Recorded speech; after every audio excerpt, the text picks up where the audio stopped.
BBC Television presents... Hancock. It's no good, Sid. I can't read anymore. Here, Hancock, borrow me glasses. No, it's not me eyes. It's the news. It's so depressing. HMS Titanic has sunk again with all hands on board. Nah, that was years ago in 1912. That's really old news. No, it's a new liner, the Titanic Experience. They launched it 2 weeks ago, just gone down in the Thames. It hit a fat bird coming out of the sewer at 60 miles an hour. They didn't stand a chance. You're joking, aren't you? Does it matter, Sid? They're all the same. I'm being deadly serious. It's a genuine tragedy. The world's in a mess. And look, the Woolwich Arsenal lost again. But you're not an Arsenal supporter, are you? Does it matter? If I was, I would be bitterly disappointed. Jack Wilshere's fallen over so many times, they're thinking of attaching him to the stadium roof. Look at this. Things aren't all bad. They've just discovered a new alien planet, for example. Oh, jolly good. Am I supposed to start booking me holidays? 26 light years in Alpha Centauri. All meals and a trip round the black hole thrown in. Well, look here. If that doesn't float your boat, Hancock, they've just invented the driverless car. The driverless car? Now you tell me. I've just hung up my L plate, Sid, after 63 driving lessons and 5 failed tests. All those stupid questions like, when is it okay to undertake a vehicle? What's the problem with that then? See, Sid, I was trying to pass me test in a nurse. I thought they were being a bit funny. I kept saying, this one. And he kept saying, no, the other one. And I said, what other one? There isn't another one. It's the only nurse I've got. Yeah, well, that's life, isn't it? Yes, Sid, but that's what I'm worried about. Is this it? Is this the sum total of my existence? Trying to do comedy in the face of a forced 10 gale of social indifference, a semi in a railway cul-de-sac. These are meant to be the best years of my life. I am at the peak of my earning potential. Yeah, I think you should be very grateful with what you've got.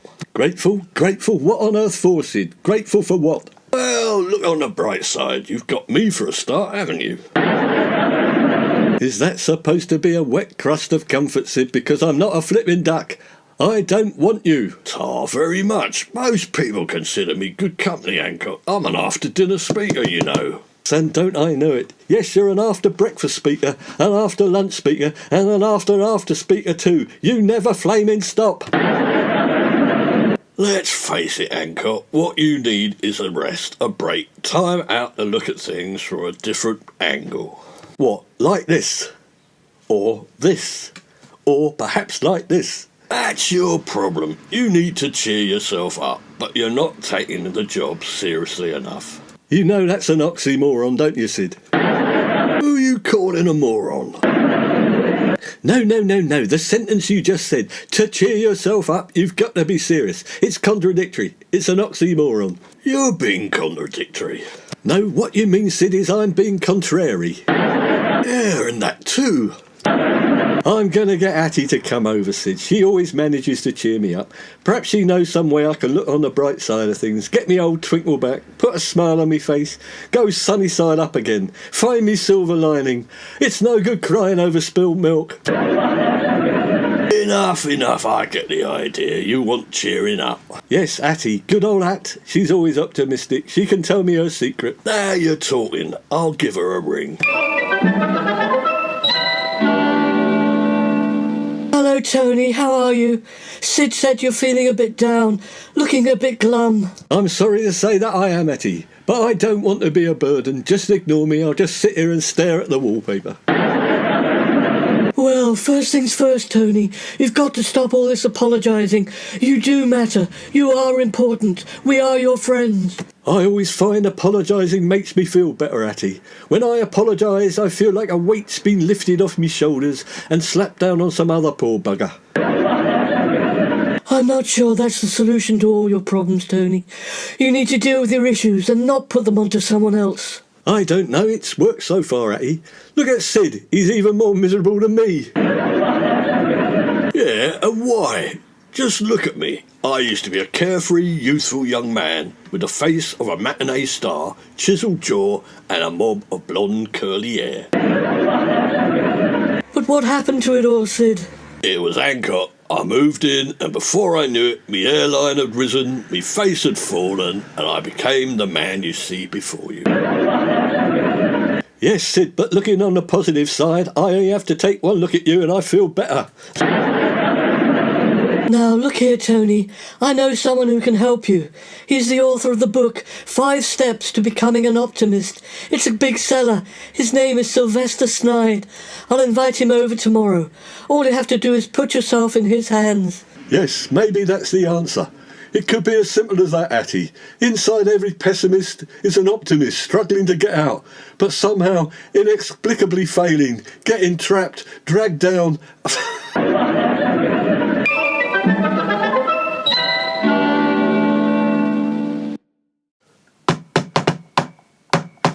Oh, good evening. Oh, my name is Sylvester Snide. I'm the author of the book 5 Steps to Becoming an Optimist. You might have seen me on the telly. I've been on a lot. It's done wonders for me bank balance and me self-esteem. Oh, in fact, I'm feeling very steamy just at this very moment.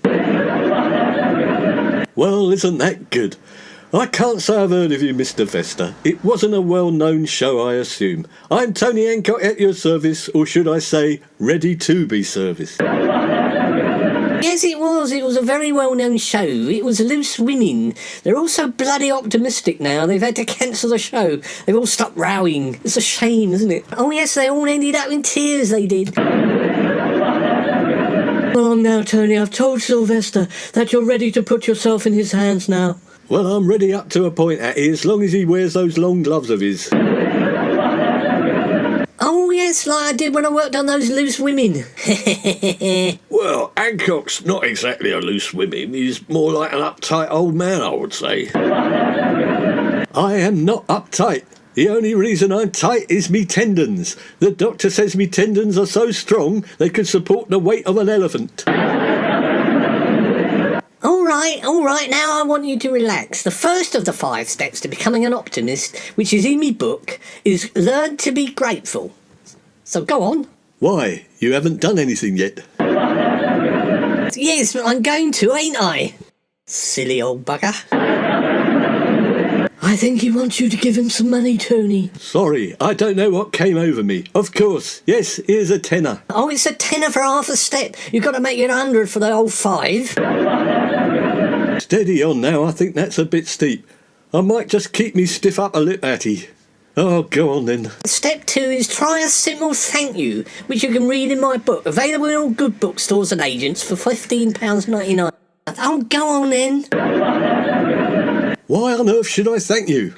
I thought it was me giving you the money. Shouldn't you be saying thank you to me? No, I've done the course. It's me own flaming course. I don't need to say thank you. I've said it 100 times recently. I just can't believe. Oh, thank you, God. Of all those gullible punters. No, you say thank you, not me. No. Oh, go on. Say thank you. No, I don't want to. Oh, I'm afraid he's regressing to an infantile state, Miss Jakes. I'm sorry, I can't do anything with him. He's resisting me. He's a miserable bugger. Tony, please try just for me. I want the old Tony back. Okay, thank you. That's it. That didn't hurt, did it? No, I suppose it didn't, but it rubbed all the enamel off me teeth. That's a £50 visit to the dentist. Oh, yes, you're progressing very well, Mr. Hancock. Oh, we'll soon have you optimistic. Now, on to step 3. That's to see meaning in something. All right, what on earth does that mean? Oh, no, you're nearly there, but not quite. Have another go. See meaning in something, in other words, what in your life is meaningful. Well, I don't really know. Oh, God, nothing. Oh, no, wait a minute. I'm getting it now. Yes, this table. Yes, this table is meaningful. Yes, that's very good. Oh, I'm very pleased with the progress you're making, Mr. Hancock. Now, step 4 is get up and get active. Oh, no, definitely no exercise. It's in me BBC contract. I'm supposed to sit in this chair and pontificate, and no moving about. Well, that's it. I've discovered your problem. Sedentary lifestyle. In other words, you're a lazy bugger and it's made you miserable. I might let you chase me around the room if you like. Not on your flaming Nelly. This table is as far as I go. This table is a barrier between you and me. And exercise. Oh, go on, be a sport. Do some arm flings. Here, wait a minute, I've got some dumbbells in the car. Not a flaming chance. What about a crossword? Mental exercise, that's it. Lifting the pencil up and down. Oh no! Oh, you're not taking this seriously enough. Oh, wait a minute, is that the time? I've got 26 more clients to see before 8 o'clock. Ta-ra! Wait a minute, hang on. What about me 100 knicker? Don't I get a refund? We haven't had step 5 yet. He's off, Hancock. I think he's going down the bank, but if you're quick, you'll catch him. Yes, you're right, Sid. I can catch him. I can do it. I am Tony Hancock, King of Comedy. Hurrah, Tony! That's the optimistic spirit. You can do it. Don't forget step 5. Take time to laugh.